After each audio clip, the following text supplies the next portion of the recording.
Welcome to another episode of our One Step Ahead referee development program. This episode is based on disciplinary measures and the judicial process.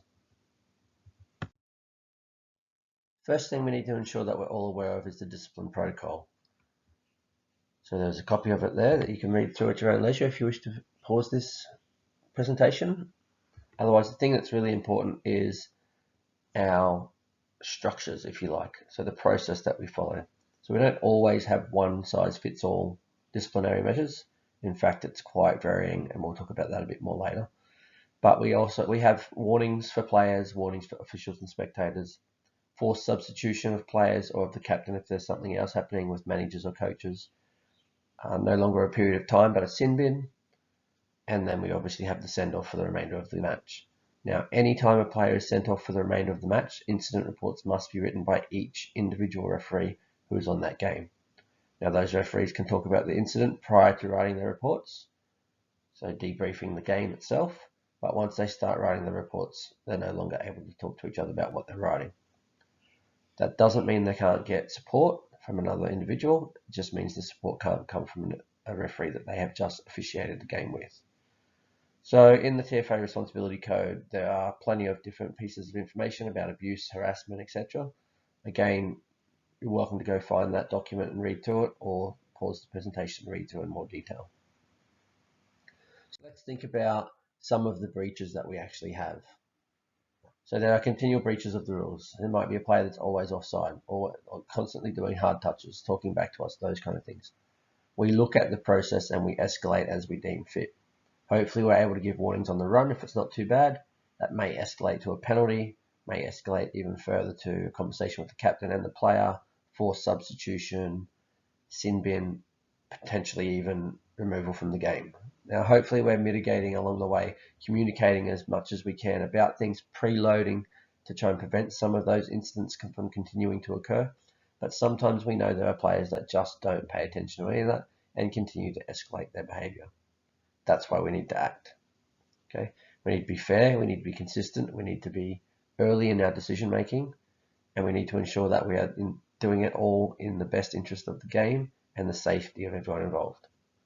Okay, so some of these other ones, they're in different courses that you may or may not have seen. Swearing is different depending on whether it's at themselves, so it's just like at something that they've done in the game, so making a mistake, swearing under their breath. If they're swearing at another player, if they're swearing at an official, they are all at different levels, and it depends on what they're actually saying and how the demeanor and approach occurs as well. So if they're swearing at a referee, for example, it's most likely that it's going to be aggressive, and there's no need for that in our game. So you have options: chat to the captain, force substitute if you're happy with that, sin bin if you wish. Okay, it really depends on the circumstance and where we're at as well. Backchatting occurs quite often to referees. Again, it's not something we need to put up with, but there are different ways and means that we can deal with that. Some referees take the hard and fast approach, and that is to penalise and remove the player from the field, so sin bin or a forced substitution. There are other ways and means to deal with that situation, talking to players, reaffirming explaining what they need to know, chatting with the captain about making sure that we are respectful in our conversations. Again, it depends on the situation. As I said before, there is no one size fits all with that. We know bad sportsmanship occurs. We know there's physical force in touches. Sometimes that's a little too much. If you have anyone fighting, attacking the head of an opponent, or tripping them, that's an immediate send-off. Okay, so that's on purpose, obviously. If it's someone gets stepped and they throw their hand and leg out at the same time, potentially that's not a send-off offence, but it might still be a penalty or conversation. Any other action that you don't believe is in the spirit of the game, you can treat as you wish. Here's our escalation process, as I was mentioning on the run. If we can, we verbalise, we communicate as much as possible. Okay, that prevents so much poor behaviour and disciplinary matters that can occur. So if we want on the run, penalise when we need to, discuss with captains. So when we're doing it, if we're doing a forced interchange or substitution, we really need to slow that process down. What we want to do is we want to inform people of what's happening. Set a mark with the non-offending team, ask them to hold their mark. Okay, inform them of what's going to happen. Call the player out that you're going to force substitute on the far side from their box and from play. Speak to them and the captain if you need to, but speak to them, inform them of what's happening, then send them. It gives the maximum amount of time then for that player, or that team rather, that hasn't done anything wrong to gain advantage from that incident. Because the player that's coming back onto the field can't come on until that player has exited the field. Sin bin, 4 possessions, 2 possessions for each team. Now possession is the whole time that they have possession of the ball, not just a set of 6 if it's touched and the recount or if there's a penalty. That entire time frame is 1 possession. Already mentioned the send-off. If you send someone off, every referee on that game must write an incident report. And incident reports, which we'll go through in a little more detail later, need to be factual and in chronological order. So I want you to think for a moment. What incidents have you had to deal with when refereeing touch football? Would you deal with them in the same manner in the future, or know a better way now after having this short conversation, or even from your experience from refereeing more games? Pause the video now, presentation now, and have a chat about it, think about it if you're with other people, and we'll commence shortly. Okay, so TFA Disciplinary Regulations Manual is quite large, the file, but there is some good stuff in there that I'd recommend every referee gets their head around. Okay, you can find it on the Touch Football website, but these are the sections. There are 6 parts. Okay, all about tribunals, reporting, conduct of hearings, offences and penalties, appeals, miscellaneous.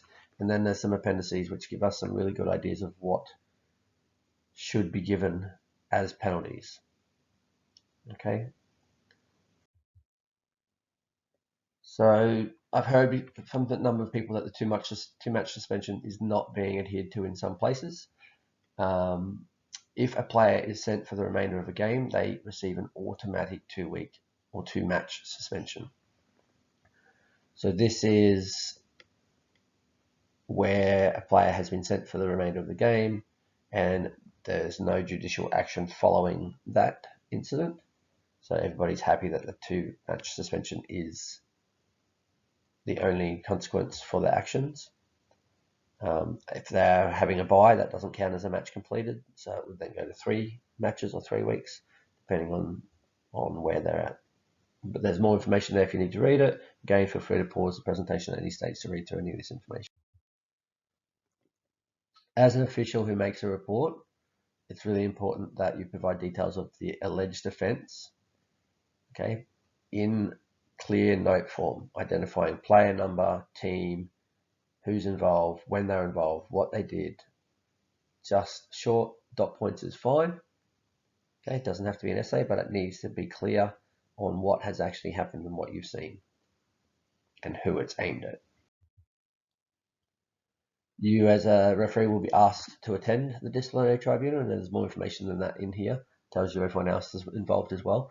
But just for you as a referee, if you are on a game, you will be asked to give evidence. That evidence, generally speaking, is to read your report and answer some questions from the accused. Sometimes the tribunal members will also ask you questions around things. The whole nature of this, whilst it isn't a pleasant experience, generally speaking, is to ensure that we are getting the facts correct so that somebody that hasn't done something doesn't get a punishment that they don't deserve. Okay, so please keep that in mind. If you are under 18, you are allowed to have an adult advisor with you. If you are over 18, you are allowed to have a non-speaking or speaking person with you. So if you do feel that this is too stressful or not something that you're able to present yourself clearly in, you are able to ask to have a person speak on your behalf or a person in the room with you to discuss things with you and then you speak. So some infringements against a referee or official. So these are some common ones. Okay, again, not going to read through all this, but it's here if you want to pause and reflect or read through anything. There are minor and major incident recommendations for penalties.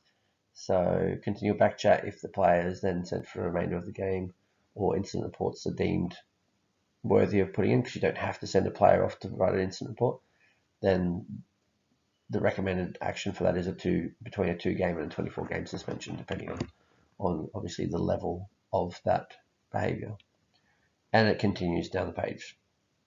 So sledging, swearing, pushing, grabbing, tripping, hitting, I guess, for lack of a better word, slapping, punching, etc. The list goes on. There's more than just that, but these are the more common ones. You can see that depending on the level of the interaction, depends on whether it's deemed minor or major incident, and the large scale between or scope that they have to give out on those occasions for penalties. Incident report. That is the incident report. I'm not sure how clear that's coming up for you. However, you can see the first section is the incident details. So we're saying what two teams played, where they played, what field it was at, what time the incident occurred, or whether it was outside the match. Person cited. So if we're citing several players, an incident report should be written for each player cited. Okay. Details is a tick flick of what the alleged incident was. The person completing the report and their role, sign it, becomes a legal document, so please ensure that you are doing this correctly. Again, as I said before, you are more than welcome to get support from somebody in the club, just not the other referee that was on the field with you, or referees. Then there's a box at the top right here where you're putting in your facts around the incident, preferably in chronological order. Dot points, as I said before, are probably the easiest to be clear and factual.